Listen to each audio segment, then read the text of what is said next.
Hey everyone, welcome to another video. Today we're going to talk about issue number 9 of NYX From the Ashes, is part 2 of the X-Manhunt event written by Colin Kelly and Jackson Lansing and art by Francesco Mortarino. But before we dive into the story, I want to ask you a favor. If you enjoy this video, please leave a like and a comment to help the channel grow. So with that said, this issue opens with a narration saying, "Is it hard to look at the world you made? Is this what you'd hoped when you first built that hubristic monument to mutantdom in Westchester? To see your people driven from the light, hated and feared? And not for their actions, but for yours? Or are you willing to admit the truth you've known since you walked out of your cell at Graymalkin prison? And that is they don't matter anymore. No more than Doom or Krakoa or any of it. They're just pieces on the board who don't know the game." So with that explained, on the next page we get Kamala and her friends playing video games and just being regular teens when a nervous Anoli walks in the room and said, "Guys, please don't kill me for bringing him here, but this is more than the Morlocks could handle alone." And then the voice of Charles said, "After all we've been through, I'm long past epithets. Please just call me Charles." And just like that, we see the escaped convict himself standing among the Morlocks. Now instantly, Prodigy jumped to his feet and shouted, "No, get out, this place isn't for you." But to that, Charles just calmly replied by saying, "And if I had any choice, I'd never bring this to your door, but Doom has control of the last remaining seed of Krakoa." With this bombshell dropped, Prodigy instantly noticed that he was serious as Anoli continued to say, "Sabuner felt it through the ecosystem in his blood." The professor confirmed it. Doom had it moved to the old X-Men HQ uptown, the treehouse. Now this caused Prodigy to ask if it was the same treehouse that Doom turned into an armed quarantine zone, because they had no doubt he did that in an effort to germinate it, to bend the power to his own will. So with that explained, Charles had to ask if Prodigy really wasn't going to help him stop that. To which Prodigy replied by saying, "You're the most wanted mutant on the planet, the one whose sins buried our last chance at a homeland. And your first stop after breaking out of Graymalkin prison is our doorstep."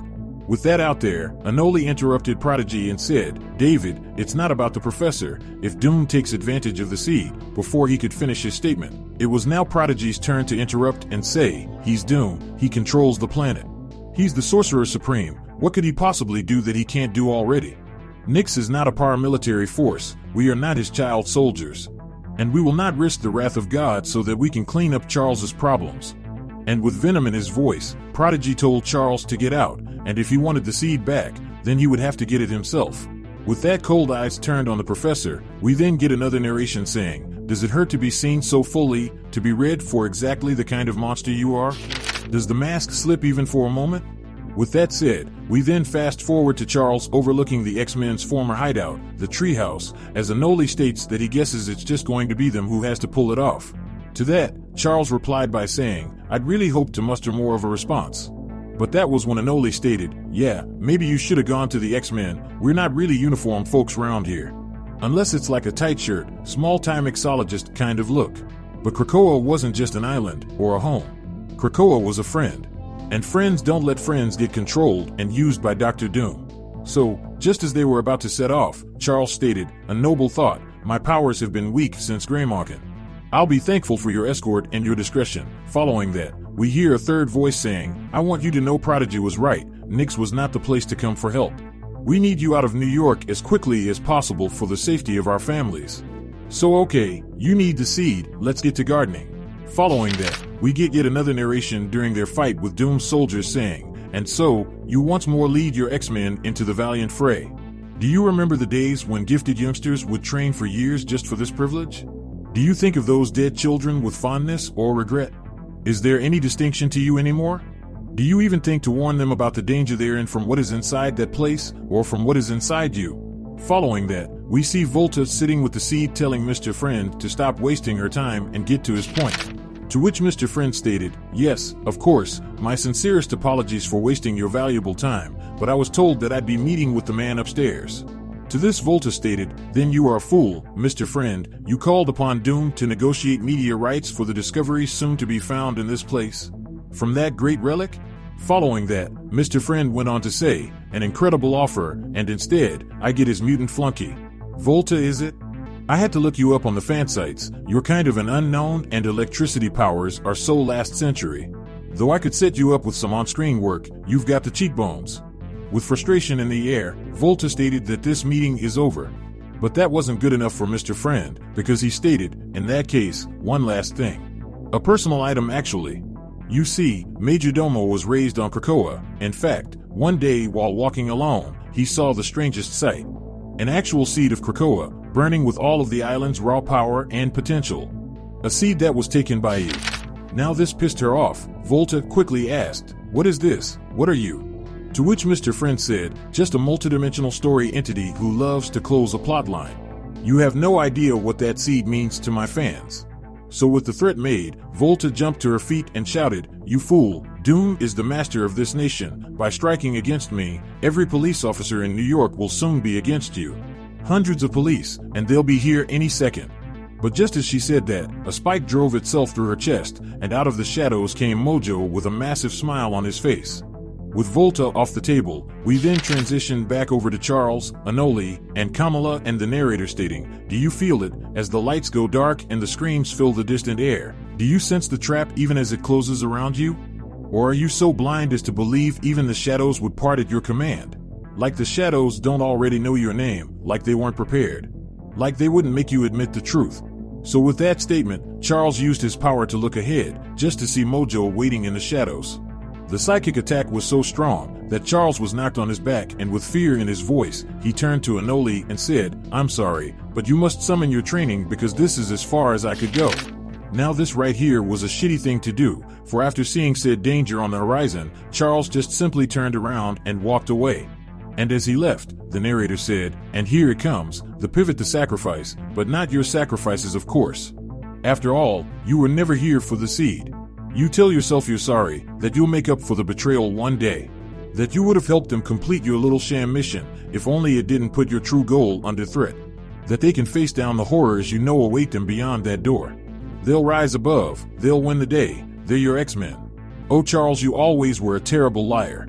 And just like that, Kamala and Anoli stood before Mojo in fear, as the child from earlier stood with the seed in hand.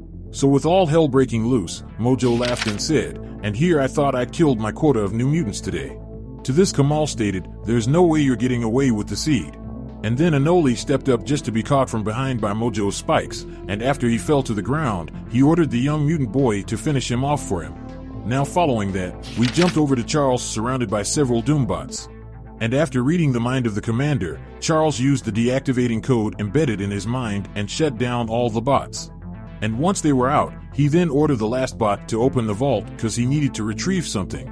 And as he did this, the narrator said, "Every fiber of your being tells you to turn back. It's what a hero would do. A good man would never leave a teenage girl and a shy bartender to face a monster alone. But you're not a good man."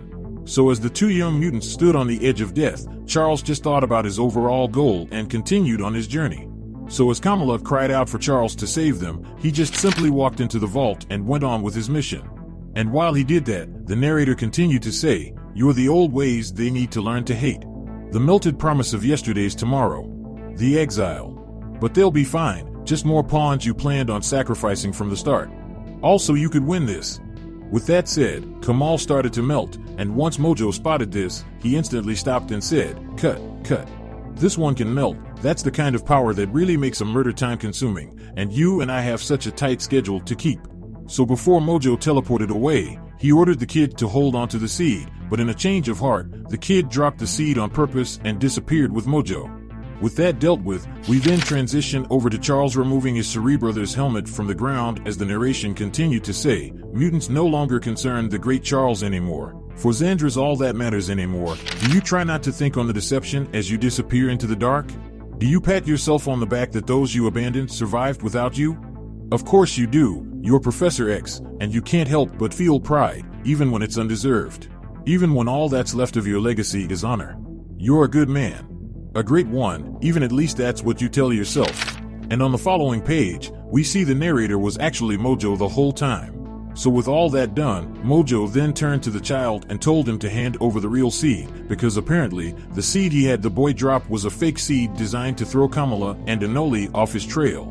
And following that, Mojo stated, "Good man, what a useful power, talking to little plants and making them to do your will. The narrative convenience is off the charts. That's why you get to be at my right hand while all the rest of you little freaks provide the battery." Behold my beautiful mutant children. My gifted little babies, the moment you've all been waiting for. My big premiere and your big finale. Oh, you want a little teaser? Well, who am I to hold back the marketing department? And at that moment, we see local tie to X as Mojo stated, a mutant whose power connects him to the fabric of the city. A seed that brings all it connects with to life. And an extremely handsome, extra-dimensional superstar who's ready for his close-up. Get local. Today's not about making another boring old tree. Today's about making infinite me. And with that said, this issue of New York X-Men comes to an end as the seed of Krakoa started to grow. But anyway, down in the comment section below, let me know your thoughts about this issue and what predictions you could have moving forward. So with that established, I hope you enjoyed this video, and please don't forget to leave a like and a comment if you want to see more videos like this. Thank you for watching, and I'll see you in the next video.